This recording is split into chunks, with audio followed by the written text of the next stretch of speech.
যুক্তরাষ্ট্র আবারও ইরানের জ্বালানি খাতে নতুন করে নিষেধাজ্ঞা আরোপ করেছে। বুধবার মার্কিন পররাষ্ট্রমন্ত্রী মার্কো রুবিও এই নিষেধাজ্ঞার ঘোষণা দেন।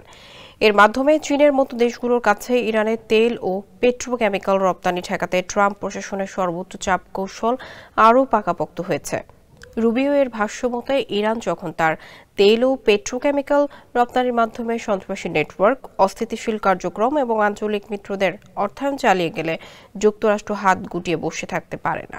নতুন নিষেধাজ্ঞার আওতায় ইরানি তেল ও পেট্রোকেমিক্যাল পণ্য পরিবহনের সঙ্গে যুক্ত 7টি প্রতিষ্ঠান এসেছে।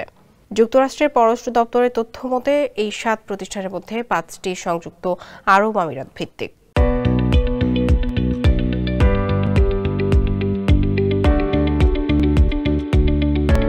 ইরানের সংবাদ মাধ্যম সাফাকের এক প্রতিবেদন এই তথ্য তুলে ধরা হয়েছে। এদিকে ওমানে শুরু হতে যাচ্ছে যুক্তরাষ্ট্র ইরান পারমাণবিক আলোচনা 4র্থ দফা।